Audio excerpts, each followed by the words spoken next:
Decíamos que el sistema con el que generalmente nos manejamos en matemáticas y en processing es el de coordenadas cartesianas que viene el señor Descartes, que define la posición de un punto en relación a la distancia a dos ejes ortogonales que se llaman X e Y. Y si fuera tridimensional, tres ejes, ¿no? Acá habría que agregar un tercer eje que sería el Z. Ahora vamos a ir a este otro sistema de coordenadas que vamos a explicar hoy, que son las coordenadas polares. Las coordenadas polares lo que hacen es definir la posición de un punto en función de un ángulo y una distancia recorrida de ese ángulo, ¿no? Tengo un ángulo alfa y una distancia llamada r, o radio. Bien. En realidad, cualquier sistema de coordenadas de dos coordenadas podría servir para representar un sistema bidimensional, un espacio bidimensional. ¿Qué quiero decir con esto? Que yo puedo encontrar un punto por la distancia a dos ejes, podría encontrar un punto por la distancia a un punto y un ángulo, como tengo acá, o podría inventar, si quieren, no sé, un sistema de coordenadas espirales, por ejemplo, hacer algo así, y entonces decir que este punto, acá tendría también de vuelta dos coordenadas que serían el recorrido, la distancia recorrida sobre la espiral y la distancia entre cada uno de los anillos de la espiral, ¿no? Y todo con esas dos coordenadas también podría representar. El problema de este sistema de coordenadas espirales es que es extremadamente antiintuitivo, es decir, nos resulta difícil pensarlo. ¿Pero por qué digo esto? Porque lo que quiero decir es que el espacio no es ni cartesiano, ni polar, ni espiral. Es decir, el espacio es como es y nosotros, los seres humanos, necesitamos modelarlo de alguna determinada forma. Bien, este sistema no nos sirve, pero no porque no sirva para ubicar un punto del espacio, sino porque nos resulta fácil a nosotros pensar el espacio de esta manera. Pero si a algún otro ser o a una computadora le sirviera, esto sería igual de preciso que este sistema o este otro sistema. Bien, esto es lo primero importante. Entonces, ¿cuál es mejor entre los sistemas de coordenadas? Por ejemplo, en el caso de coordenadas para sistemas bidimensionales, si es mejor coordenadas cartesianas o polares, depende de qué es lo que se está representando, sería la respuesta. Por ejemplo, si yo estoy definiendo una posición en un espacio, el sistema de coordenadas cartesianas me resulta muy intuitivo, es muy sencillo. Por ejemplo, si yo tengo que ubicar a alguien en una habitación, es muy sencillo decir, bueno, esta persona está a tantos metros de esta pared, tantos metros de esta pared. Es muy intuitivo. Ahora, si tengo que describir la forma en que esa persona se está moviendo, este sistema de coordenadas cartesianas ya no resulta tan intuitivo. Porque yo tendría que decir para cada una de las instancias de movimiento que se está moviendo tanto en X, ¿no? Tiene un desplazamiento en X acá y tiene un desplazamiento en Y. Y ahora tiene un nuevo desplazamiento en X y tiene otro desplazamiento en Y. Y esto resulta muy poco intuitivo. En cambio, a nosotros nos resulta más sencillo pensar el movimiento en términos de se está moviendo en tal dirección a tal velocidad. ¿Bien? ¿Me siguen hasta ahí? Vamos, vamos con el tema del chat. Bien, perfecto. Bien, entonces sigamos. Eh, entonces, ¿cómo viene la mano con la traducción de las coordenadas cartesianas a las coordenadas polares y viceversa? Bien, si yo tengo coordenadas cartesianas y las quiero pasar a polares, bien, lo que yo voy a tener es que, ¿no? En cartesianas tenemos descrito esto en términos de un X y un Y, bien, y si yo tuviera que pasar esto a un ángulo y una distancia, que serían coordenadas cartesianas, lo que voy a tener es que si este ángulo lo tomo como el radio de un sistema, bien, como el radio de este sistema, entonces este X, si nos vamos a trigonometría, va a ser igual al radio por el coseno del ángulo. Bien, perdón, acá estoy haciendo la traducción al revés, en realidad estoy haciendo la traducción de polares a cartesianas. Vamos a corregir acá, ¿no? Vamos a hacer así. Esto es de polares a cartesianas, ¿no? Es decir, tengo un ángulo y tengo un radio, entonces estoy pasando. Sé que el x es el coseno. ¿Se acuerdan de trigonometría? Que si yo tengo esto el radio y esto es el giro, esta bajada que está acá es el coseno, ¿no? Y por ende es radio por el seno del ángulo. Bien. Ahora, ¿cómo es la transformación inversa de esto? O sea, esto dijimos que es para pasar de polares a cartesianos. Si nosotros tenemos que pasar de, ahora sí, cartesianas a polares, lo que yo necesito obtener es un radio y un ángulo. Bueno, el radio sería aplicando Pitágoras, ¿no? De estos, ¿no? O sea, que se acuerdan que Pitágoras es que el cuadrado de la hipotenusa es igual a la suma de los cuadrados de los catetos. Bien, pero todo esto ya me lo resuelve la famosa función distancia de procesing. Entonces yo puedo decir que la distancia entre el punto 0, 0 y el punto xy sería el radio. Es decir, la distancia que hay entre este punto y este punto es el radio.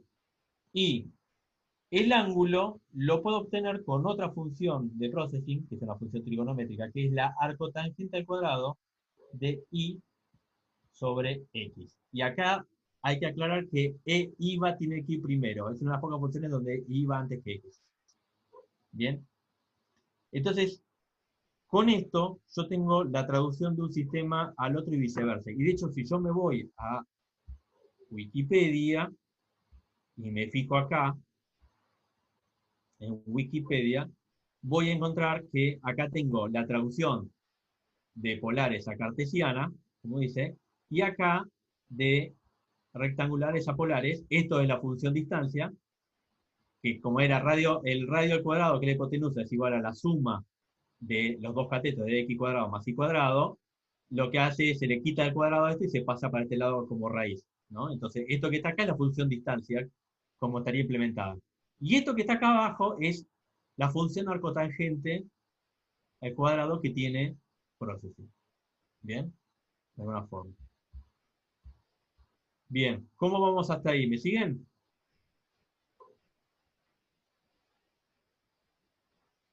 Perfecto.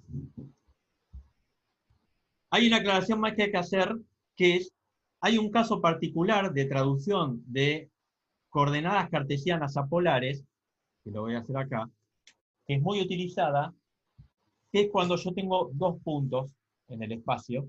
Tengo un punto P1, que está definido por una posición X1 e Y1, y tengo un punto P2, definido por un X2 y un Y2.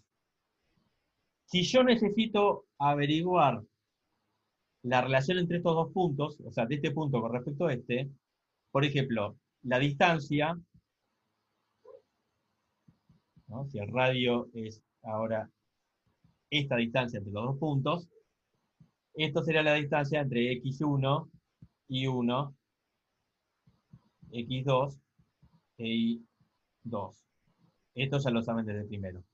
Y el ángulo, que es lo que generalmente uno necesita averiguar, sería igual a tan 2 de y2 menos y1, x2 menos x1. ¿Esto por qué? Porque básicamente y2 menos y1 sería esta distancia, ¿no? Esto es y2 menos y1, y x2 menos x1 sería esta distancia, ¿no? Entonces la misma relación, pero esto lo aclaro porque muchas veces es muy necesario saber la relación entre dos puntos, porque yo necesito, por ejemplo, que este punto mire hacia donde está este, o cosas por el estilo. Se van a encontrar con muchos problemas de este tipo. Bien, entonces esta es otra de las formas de traducción. Bueno, vamos a ver para qué sirve esto en la programación. Entonces, vamos a hacer sketch de processing.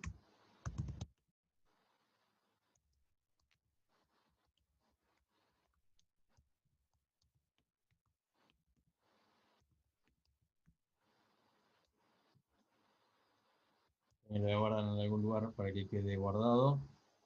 Mm,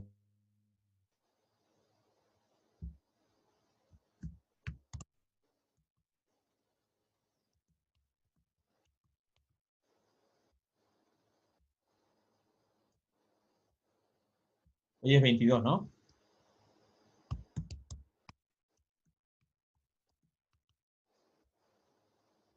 Voy a tomar el silencio como un sí. No, bueno, 23, 23, 23. Ah, bueno, no sabía que... Ahora le cambio el nombre igual, después lo cambio. Por ejemplo,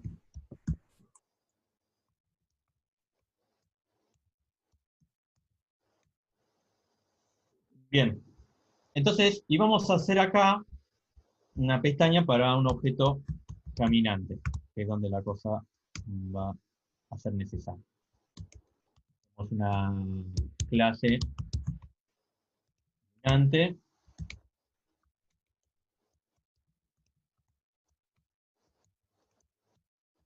Un objeto caminante, obviamente, como va a estar en pantalla, necesita las propiedades X y para tener una posición en el espacio. Vamos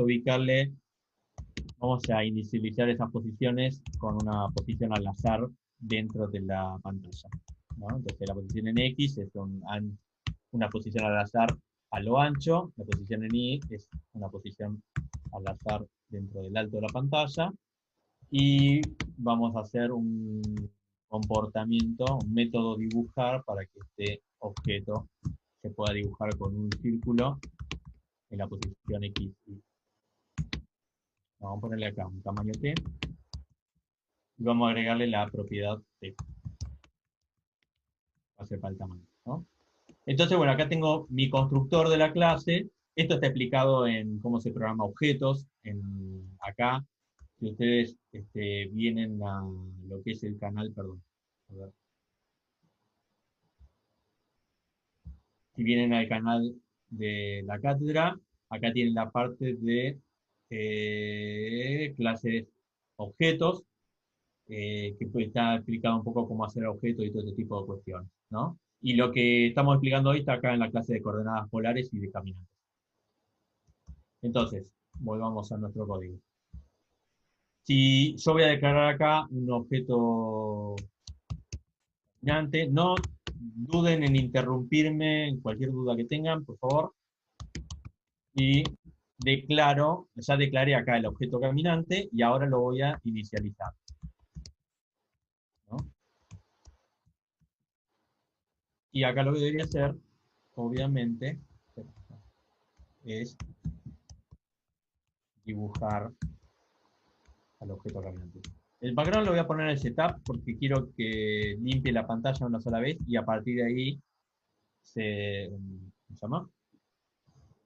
Se siga directamente dejando el rastro, ¿no? Entonces, si yo ejecuto esto, acá tengo mi objeto caminante. Como buen caminante que es, debería moverse este objeto. Entonces vamos a agregarle un nuevo método.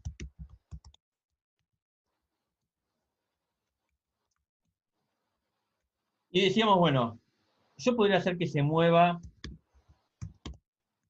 avanzando 10 píxeles en X, por ejemplo, ¿no? Entonces, vamos a ponerle acá, mejor vamos a ponerlo arriba, así cuando se dibuja en la posición que quedó, que es lo que me interesa, ¿no? Bueno, y ahí quedó, en realidad, bueno, mi objeto que arrancó muy del costado y se fue, si lo arranco otra vez, arrancar de otra posición al azar, ahí se ve cómo se está yendo, ¿bien? Si quiero ir perfectamente a la derecha, esto me sirve. Si quisiera ir para abajo, yo puedo hacer I igual a I más 10, por ejemplo, y iría hacia abajo, como, bueno, casi ni se vio, pero ahí está. ¿Bien? El problema es cuando yo quiero ir en otro ángulo, ¿bien? Volviendo acá, ¿no? El tema acá arranca cuando mi elemento no se mueve hacia allá o hacia allá, sino que se mueve en un ángulo determinado. Supongamos, si yo tengo, porque yo quiero que entiendan el problema con lo que nos vamos a encontrar, ¿no? Supongo que yo tengo un objeto que se mueve a una velocidad del cualquiera, ¿no? Supongo que son 10 píxeles, no me importa. Este objeto se mueve a esta velocidad, ¿no? Si se mueve para allá está todo bien, si se mueve para abajo era lo mismo, ¿no? O sea, avanza, la velocidad siempre es una distancia recorrida en tiempo, ¿no? Avanzo en un paso esto, en el paso siguiente esto y así. El tema es que si yo me quiero mover hacia allá, por ejemplo, 45 grados, Es en Z, ¿no? no, perdón, estoy todo bidimensional acá. Ajá. Me quiero mover en diagonal hacia abajo. Si me quiero mover hacia allá, el tema que voy a tener acá es que si yo avanzo del, digamos, en los dos, estoy avanzando más en la diagonal. Bien, porque la diagonal, por ejemplo, un cuadrado es más larga, o de un rectángulo también es más larga que la de los dos lados. Bien, entonces yo tendría que calcular cuánto se tiene que mover. Digamos, cuánto es este desplazamiento que yo necesito moverme en X y cuál es este desplazamiento que yo necesito moverme en Y. Bien, no es igual, estos desplazamientos no son igual a la velocidad. Por ejemplo, lo que quiero decir, por ejemplo, si yo, para hacer un caso concreto, yo me muevo 10 píxeles en X y 10 píxeles en Y,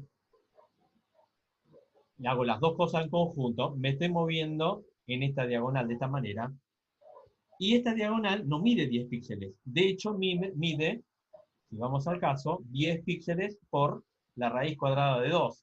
Porque el tamaño de la diagonal de un cuadrado es igual a la raíz cuadrada de 2 multiplicado por el lado. Esto por Pitágoras, ¿no? Si fuera un cuadrado del lado 1, sería 1 al cuadrado más 1 al cuadrado, sería 2, ¿no? Y le aplico raíz cuadrada a eso, quedaría raíz cuadrada de 2. Entonces, un cuadrado del lado 10 es 10 por la raíz cuadrada de 2.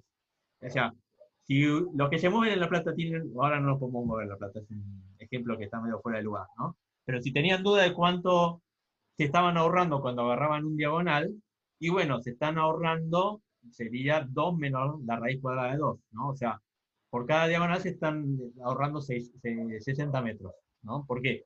Porque por la diagonal, si la manzana midiera exactamente 100 metros de lado, están haciendo 140 metros más o menos, 141 metros. Se están ahorrando los 59 metros que harían si hacen este recorrido así. Me estoy igual yendo mucho por las ramas. Lo que quiero decir es que yo necesito averiguar estos desplazamientos. Y acá tengo el siguiente problema. Yo tengo un objeto en processing que está ubicado en relación a unas coordenadas cartesianas, porque processing me pide constantemente para dibujar cosas en MathStation que yo le pase un XY, ¿no? Entonces tengo un objeto que está ubicado en una posición X e Y. Pero el movimiento necesito representarlo en términos de una velocidad y, y una dirección en la que muevo esa velocidad. Bien, a mí me resulta mucho más intuitivo pensar el movimiento en términos de decir, me estoy moviendo hacia allá y me estoy moviendo a tal velocidad. El tema es que yo a la posición X e Y debería sumarle la velocidad de la dirección esta y obtener una nueva posición en X y una nueva posición en Y. Bien. Y el tema acá es que X e y la nueva posición X y la nueva posición en Y están descritas en términos de coordenadas cartesianas. Perdón, ¿se escuchan mucho los perros de mi barrio? Cierro la ventana. Alguno desmutee y contésteme. No, está bien. Está bien, está bien. No pasa nada. Entonces, el tema es que X e y nueva X y nueva Y está descrito en términos de coordenadas cartesianas. Estas dos son cosas cartesianas. Bien, pero estas cosas están descritas en términos de coordenadas polares. Entonces, acá lo que yo necesito es traducir esta velocidad y dirección que está en coordenadas polares a coordenadas cartesianas para poder tener todo en el mismo sistema y entonces sí poder realizar las sumas. Bien, entonces, si yo me voy a mis viejos apuntes que acabo de hacer y busco cómo traducir, en este caso, la velocidad y la dirección de coordenadas polares a cartesianas, acá tengo la regla de traducción. Y entonces, ¿cómo sería? Yo tendría que decir, bueno, a ver, yo necesitaría saber cuánto me tengo que desplazar en X y cuánto me tengo que desplazar en Y en función de una velocidad y una dirección. Esta es la cuentita que tengo que sacar. Y bueno, y podríamos decir que por estas fórmulas que había escrito yo hoy, podría decir que el desplazamiento en X es igual a el radio. ¿Cuál sería el radio acá? ¿La velocidad o la dirección? Estoy pidiendo participación online. A ver, alguno que me conteste. La dirección, ¿o no? La velocidad. La velocidad, claro, porque la dirección es un ángulo. La velocidad es una distancia recorrida en el tiempo. Entonces esto sería igual a la velocidad por el coseno de la dirección, que sería el ángulo. Vamos a hacer así un recuadrito para que no se me esperen. Y el desplazamiento en Y es igual a la velocidad por el seno del ángulo. Bien, entonces, ahora, con esto que yo acabo de hacer, acá, puedo volver a mi caminante, agregarle una dirección y una velocidad como propiedades. Vamos a inicializar la velocidad en 4 píxeles por fotograma y la dirección eligiendo un ángulo al azar entre los 360 grados. Pero yo no puedo hacer esto porque acuérdense que Processing trabaja con radianes, no con grados. Entonces tengo que hacer radians para traducir estos grados a radianes. Bien. Sería lo mismo hacer un random de 2pi, ¿bien? Porque ya que 2pi es la traducción de 360 grados a radianes. Bien, pero bueno, lo dejo así porque es un poquito más fácil de entender. Entonces, si es así, yo ahora lo que puedo hacer es justamente definir, ¿no? Este de X y este de Y. Lo de X dijimos es igual a la velocidad por el coseno. Entonces hacemos velocidad por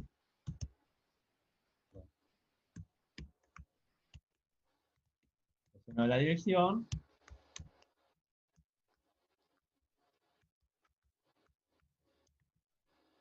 Y esto por el seno de la dirección. Bien. Esperen un cachito que está pasando un ovni por la puerta de mi casa, no sé qué es. Voy a cerrar un poco la ventana.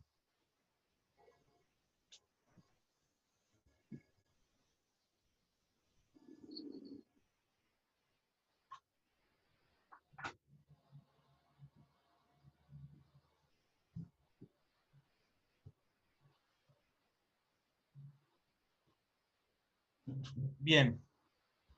Y entonces, una vez que tengo el desplazamiento en X y el desplazamiento en Y, yo ahora a X le puedo sumar el desplazamiento en X y ahí le puedo sumar el desplazamiento en Y. Esto que acabo de hacer acá sería, por decirlo de alguna forma, el nuevo X y el nuevo Y, ¿no? Que estaba hablando acá, ¿no? Cuando había hecho este gráfico acá, ¿no? Tenía un X y un Y, le sumo la velocidad de la dirección y tengo un nuevo X y un nuevo Y. Bien. Entonces, ahora, si yo arranco mi caminante, bueno, arrancó muy acá de borde, salió con un ángulo al azar que no sé cuál fue, vamos a arrancar otra vez. Pero van a ver que independientemente de cuándo, digamos, de qué ángulo arranque, siempre se va a mover esos 4 píxeles por fotograma. Bien.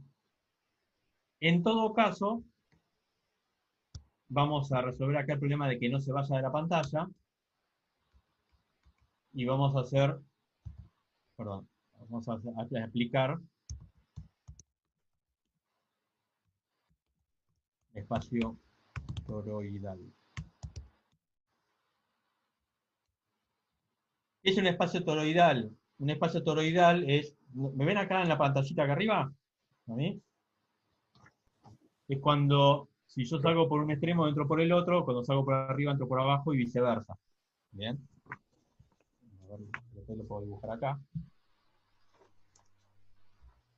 Un espacio toroidal es, yo tengo la pantalla, y si un elemento se sale por este lado, entra por el lado opuesto, y sale por acá, entra también por el lado opuesto, y lo mismo en los bordes de arriba y de abajo. ¿Bien? Esto se llama espacio toroidal, porque un toroide, digamos, es como un, yo doblo una hoja junto a la parte de arriba abajo, un tubo, y junto a los dos extremos y hago una especie de rosquilla que se llama toroide, se llama topología. Entonces, ¿cómo aplico un espacio toroidal?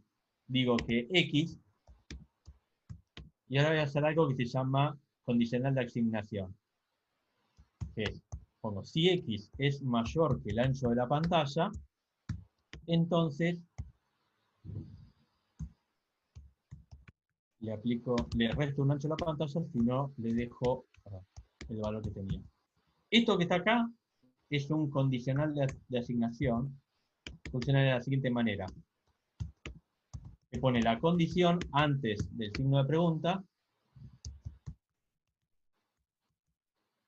se pone el valor que se asigna si se cumple la condición, después del signo de pregunta, se pone un 2 puntos, y se pone el valor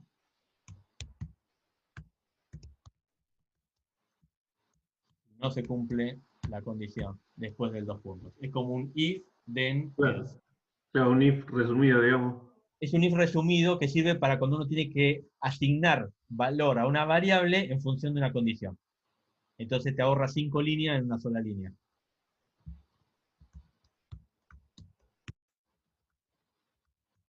Y vamos a hacer la opuesta. Ahora les voy a explicar lo que estoy haciendo, ¿no? ¿Por qué estoy poniendo esta condición de esta manera? Porque la cuenta que yo hago es la siguiente. Yo tengo, este es mi espacio, ¿no? Esto que está acá es el width. ¿Bien? Si yo me salí de la pantalla, como estoy parado acá, quiere decir que el X es todo esto que está acá. ¿Bien? Entonces, si yo hago, como dice acá, X menos el ancho de la pantalla, me quedaría este tramo. O sea, este tramo que está acá es X menos width. ¿Bien? Y que, si le asigno esto como nueva posición en X, lo que estoy haciendo es que básicamente esto que se salió de la pantalla, ahora es lo que va a quedar dentro. O sea, va a saltar desde acá hasta acá. Es como si tomara este pedacito que salió y lo pasara ese pedacito dentro. ¿Bien? Y en lo opuesto es lo mismo. Si X es menor que 0, perdón, que es el otro borde, le suma un ancho, porque X va a ser negativo, entonces va a quedar dentro. Y vamos a hacer lo mismo por simetría con Y. Si Y es mayor que el ancho de la pantalla, entonces Y menos, ¿okay? Si no, dejo el valor que tenía, y si es menor que 0, le sumo un ancho. Entonces ahora el caminante quedó confinado a la pantalla eternamente, no va a poder salir jamás.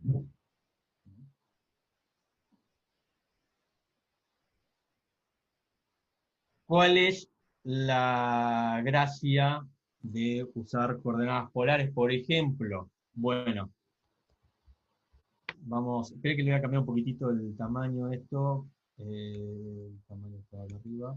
Vamos a ponerle 10. Vamos a poner un no stroke para que no dibuje el borde y vamos a ponerle un fill de 0, para que deje un rastro un poco más intenso. Bien. La gracia es que yo podría hacer cosas como esta, por ejemplo, yo podría, acá, esto lo voy a comentar acá, esto sería pasar la velocidad y dirección a coordenadas cartesianas. Esta es la operación que estoy haciendo. Y acá lo que estoy haciendo es, le sumo el movimiento a la posición, ¿no? Porque el movimiento, que es la velocidad de dirección, lo traduje al programa. Yo ahora podría, por ejemplo, definir una variable que sea una variación angular, es decir, un ángulo que se le aplique en cada paso.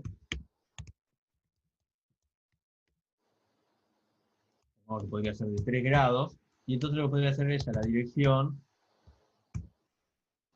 sumarle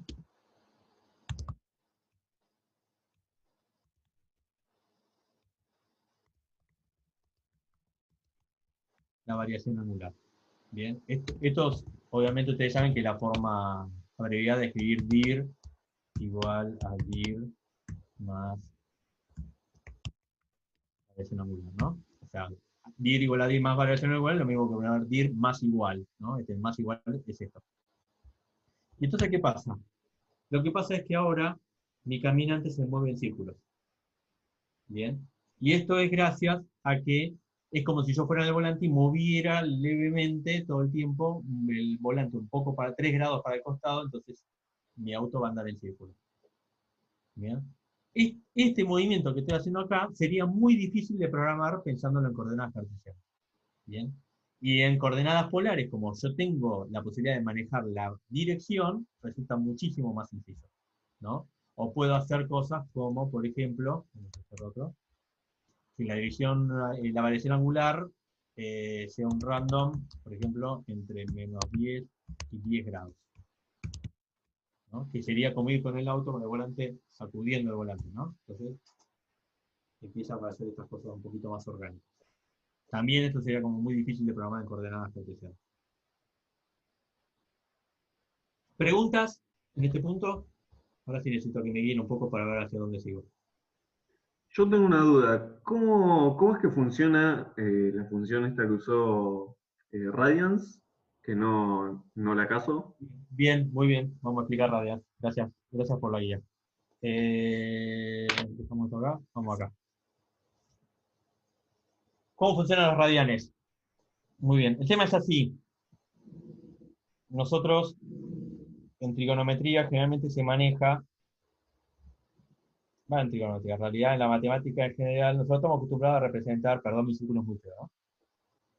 Uno está acostumbrado a representar el círculo y el giro del círculo se lo mide en grados, ¿no? 90 grados, 180 grados, 270 grados, 360 grados, ¿no? En trigonometría generalmente se representaba esto con un giro antihorario, es decir, se movían en el sentido opuesto al de las agujas del reloj.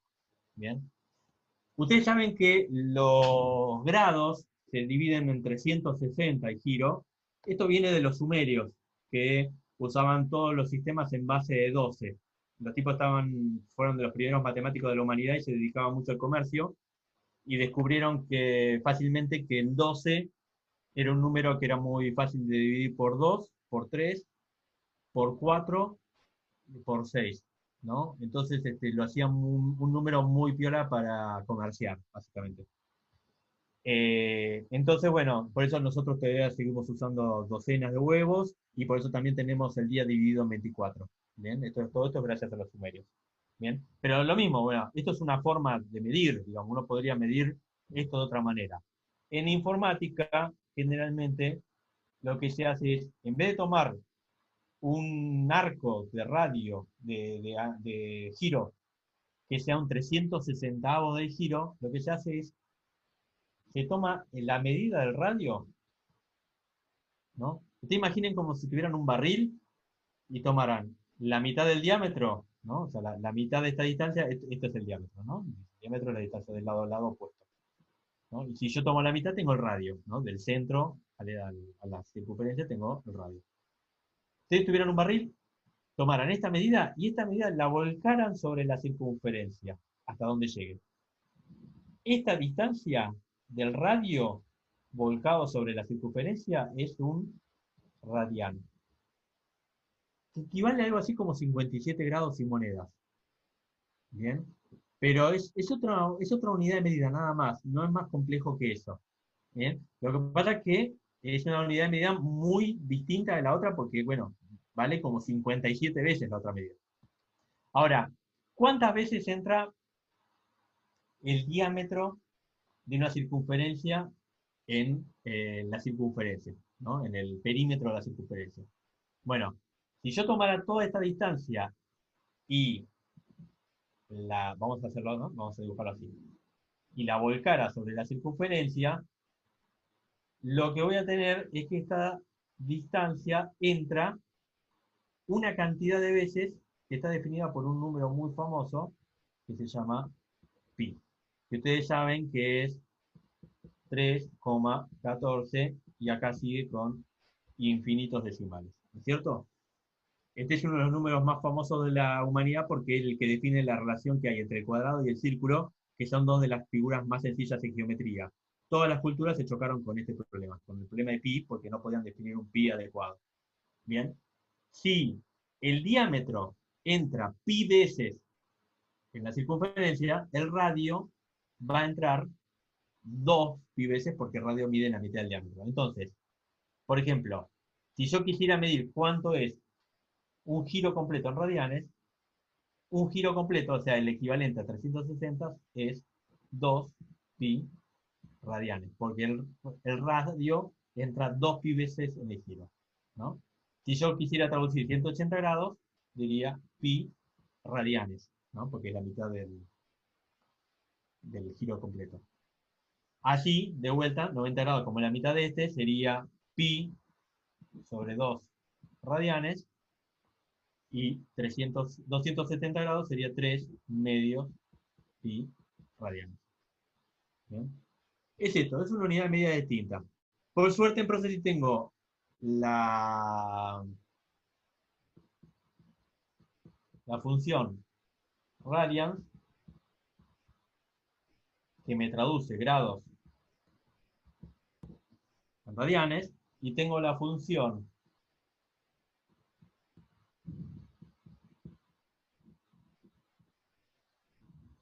degrees, que me traduce radianes a grados. Bien, y me hace todas las cuentitas necesarias para hacer esta transformación. ¿Entendió?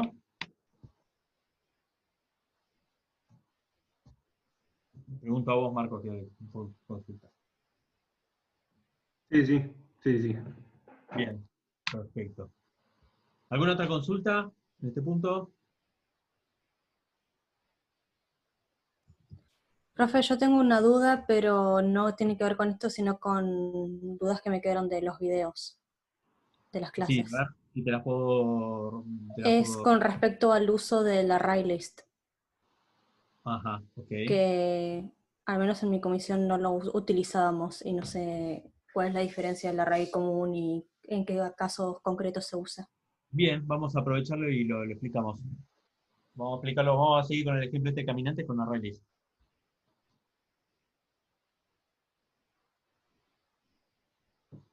A ver, yo acá tengo un objeto, un array list es un objeto que sirve para generar arreglos dinámicos de objetos. Bien, pero también funciona como una lista. Es las dos cosas. ¿Cuál sería la idea? La idea del array list es que funciona como si fuera una bolsa donde yo voy tirando cosas. Y después le voy pidiendo a la bolsa que me vaya devolviendo de a uno, ¿no? Entonces, vamos a generar con un array list. Array list, vamos a ponerle lista. ¿Qué es lo primero? Ah, y una cosa que es importante. El array list yo lo puedo declarar de esa manera o lo puedo declarar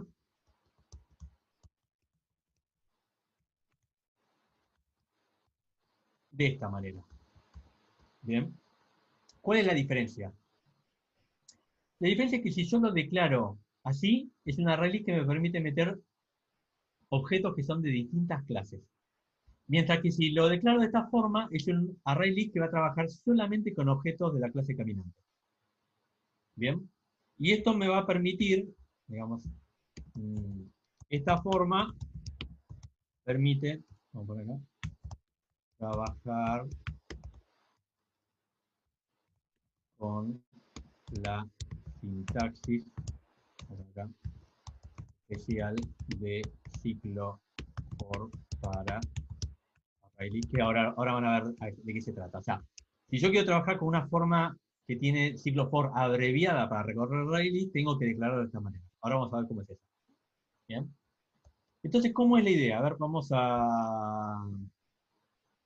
Yo ahora voy a quitar esto de acá. Esperen que estoy pensando, pues es una manera de hacerlo. Voy a comentar momentáneamente esto y voy a comentar momentáneamente esto que está acá. Y vamos a hacer lo siguiente. Voy a declarar acá, vamos a inicializar nuestro ArrayList. Los ArrayList se inicializan como todos los objetos, haciendo un new y ejecutando el constructor, que en este caso el constructor de ArrayList es ArrayList sin parámetros. Así. ¿Bien? Yo ahora lo único que tengo es un ArrayList vacío en esta instancia. Yo arranco acá, no hay nada, no hay ni objetos ni nada, ¿no? Vamos a hacer que cada vez que hago clic se genere un nuevo objeto caminante. Entonces voy a venir acá, voy a hacer mouse preset, y entonces me voy a traer esto que estaba acá, ¿no? Voy a declarar, puedo hacer todo en la misma línea, directamente, ¿no? Declarar e inicializar el objeto, ¿no? Entonces acá, declaro e inicializo. Pregunta, a ver si alguno se anima a contestarme. ¿Cuál es la diferencia entre declarar esto dentro de un método, como puede ser movePreset, ¿no? Un evento, o declararlo afuera? ¿Alguno sabe cuál es la diferencia?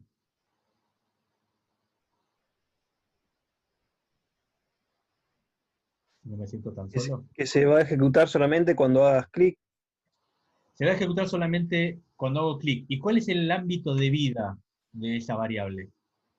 Mientras me mantengas presionado el mouse, el botón del mouse. No, porque el void más present no es un estado, que sería el mientras sería un estado. Esto es un evento. Esto se Bien. ejecuta y desaparece. Es el momento que vos haces clic. Este caminante, este objeto C caminante, nace en esta llave y muere en esta llave, porque su ámbito de vida es local a este evento. ¿Bien? O sea que acá estoy declarando algo que ni bien hizo clic, también nació y desapareció. ¿Bien? Desaparece. Pero yo acá podría hacer lo siguiente, podría agregarlo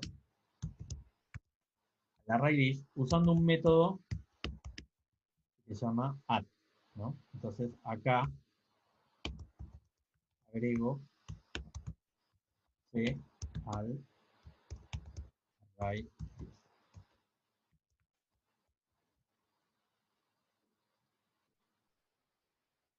Vamos a dibujar lo que está pasando acá para que se entienda.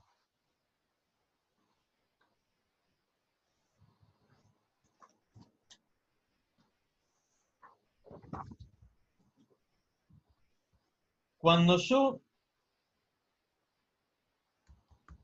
pongo lista acá, lo único que se hace es que genera en memoria un nombre lista asociado a una variable, e inicialmente esto tiene un valor que es null. Es nulo porque todavía no tiene asignado ninguna posición de memoria. Bien. Cuando yo vengo a esta línea, donde hace lista igual new array list, lo que sucede es que acá se genera ya un espacio de memoria para guardar la lista, y este null desaparece y lo que aparece es un puntero. Tengan en cuenta que los objetos tienen esta gran diferencia con las variables, ¿no? Si yo declaro una variable int a, inmediatamente se genera una posición de memoria llamada a, y se le pone un valor por defecto que sería el 0. En cambio, cuando yo hago array lista, no pasa lo mismo. Lo que pasa es que esto que está acá se genera lista con un null. Y recién cuando hago el new se le genera, digamos, lugar en memoria. ¿Bien? Cuando yo hago clic con el mouse acá, se genera, esta es la parte difícil, se genera en memoria un C, como dice el new, se genera la posición de memoria para guardar el objeto C, que va a tener un X, un Y, una velocidad, una dirección y un T, ¿no? Que son todas las propiedades, y acá esto se apunta. Pero yo les estaba diciendo recién que cuando llegue a esta llave final, C va a desaparecer. Y efectivamente desaparece. Pero por lo único que se está salvando es porque yo le hice un lista add. ¿Qué es ese lista add? Acá dentro de la lista se genera un lugar adentro de la bolsa, se pone un numerito, seguramente el 0, y lo que hace es esto que está acá, que es un numerito, que es una posición de memoria, no sé, A01, no, sí, perdón, puse A porque ese es ya decimal esto, ¿no? F78E, es un número hecho con letras porque lleva las primeras 6 letras del alfabeto para representar los dígitos que no tenemos. Pero no importa, es un número de memoria que se escribe de una forma así rara.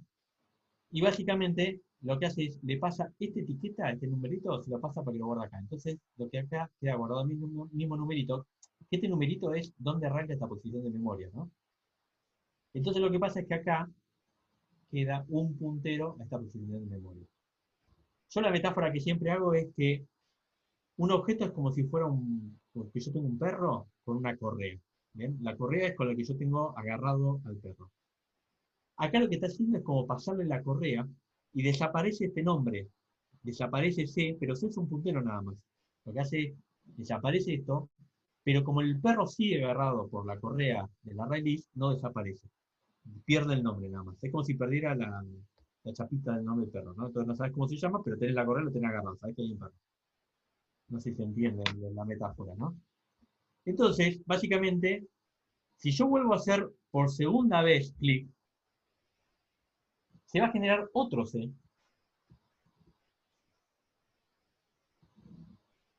Otras posiciones de memoria con X, Y, Bel, dir y T. Supongamos que este tenía la posición 150. Como se genera al azar la posición X e Y, también la dirección, ¿no? En 60 grados, pongamos. Cuando hago clic, ahora este se genera con la posición 421 y 693, ¿no? Y la dirección de 135 grados. ¿Bien? Y esto también tiene otra vez. Esta X e Y, todo esto que está acá, son las propiedades del primer C, que desapareció como nombre y ahora se llama 0 dentro de la lista. Y estos son otras posiciones de memoria de otro C. ¿Bien? Y cuando hago add a la lista, se genera un nuevo lugar en la bolsita, le pone 1 y le pasa la correa para agarrar este otro. ¿Qué quiere decir esto? Que básicamente esto que estoy haciendo acá es como el equivalente a una especie de máquina de clonar, en donde yo genero un caminante nuevo, que cada caminante se llama C, como nombre, y se lo paso a la lista, pero en la lista los tiene a todos separados con distintos numeritos. ¿Se entiende esto que estoy explicando? O sea, que genera y hace nuevos parámetros y nuevos, digamos, nuevas posiciones, digamos. ¿Puede ser? Sí, son objetos Siempre así, distintos. registros, siempre. Son objetos totalmente distintos con sus propiedades, es decir, con variables que le son propias. Cada uno tiene, es como, digamos, la idea de objeto, ustedes saben que, no sé, si yo hiciera el objeto profesores, ¿no? Y supongamos que los profesores en líneas generales tienen brazos, tienen manos, ojos. Bueno, yo genero al profesor Matías, y Matías tiene brazos, ojos, determinadas propiedades, y lo meto en la lista. Y genero otro profesor que también tiene brazos, tiene ojos, tiene cosas. Bueno, acá tenemos uno que no tiene pelo, pero bueno, y lo metemos de vuelta también en la lista. Y así cada profesor nuevo que genero lo voy metiendo. Bien, son todos profesores, pero cada uno con sus propiedades. Bien, es un poco la idea es esa. Entonces acá voy generando. Y esto funciona como una bolsa donde voy metiendo todo dentro. ¿Qué es lo que pasa? Que después yo acá puedo hacer esto. Puedo hacer un ciclo for y decirle que me devuelva en un objeto llamado un caminante, que sea de la clase caminante, todos los objetos de la ArrayList lista. Esto que estoy haciendo acá es un ciclo for especial para ArrayList, que sería el equivalente a esto. Sería el equivalente a que yo hiciera para un int i igual a 0, mientras i sea menor que lista.size, ¿no? Que el size me devuelve la cantidad de objetos y más, ¿no? O sea, esto que está acá es un ciclo for que recorre todos los elementos de la lista. Y esto también, y lo que me falta acá es esto, ¿no? Caminante. Caminante. Punto get i. Perdón, caminante no, igual a lista.getI. Ahí está. Bien. Este ciclo for y este ciclo for son exactamente lo mismo. Bien. O sea, este me está generando un caminante y le pide a la lista que le devuelva uno por uno todos. Y este está haciendo lo mismo. Que acá sería equivalente a que yo genere un objeto llamado un caminante. Y entonces le pido a la lista, devolveme el 0, entonces me devuelve la correa de este. Y lo que hace es darme la correa directamente. O sea, pero no la pierde la lista. Me da la correa, entonces un caminante, lo que ahora se llama un caminante es este lugar de memoria. En el ciclo for siguiente, donde i pasa a valer 1, cuando haces el get, ¿no?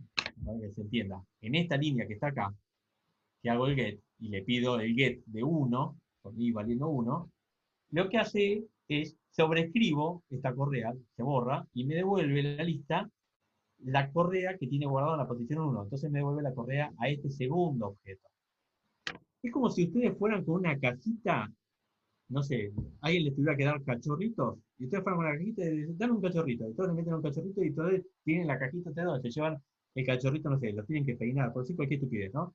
Y entonces van con la cajita y dicen, ahora dame el segundo cachorrito, y dame el tercero, dame el cuarto, y así, uno por uno le va devolviendo.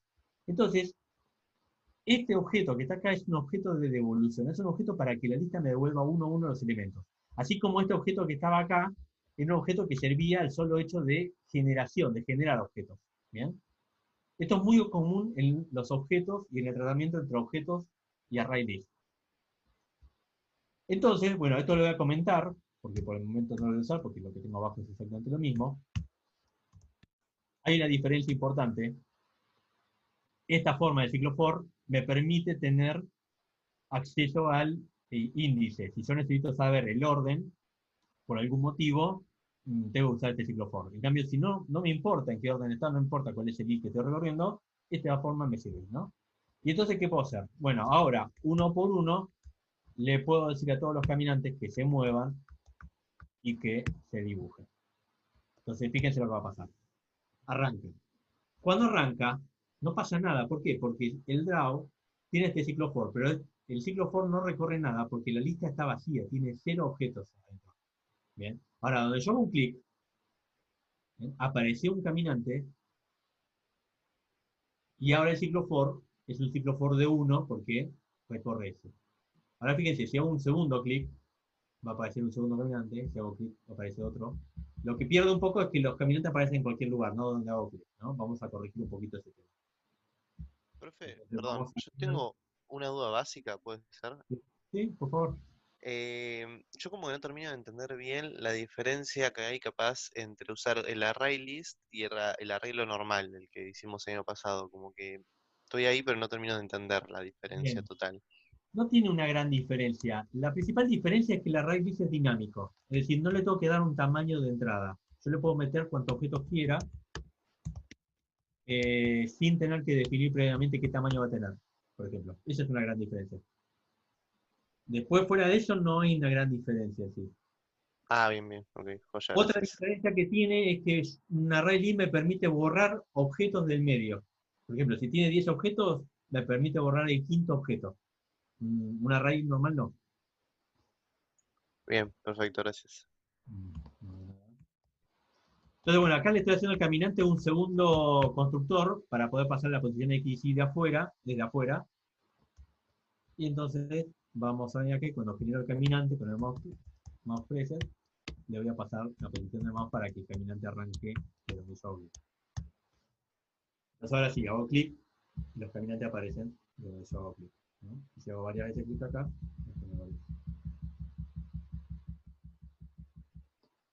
esto se podría hacer con un array list común, digamos, ¿no? Guardando una variable para ver cuáles recorres. Pero el array list resulta un poco más cómodo.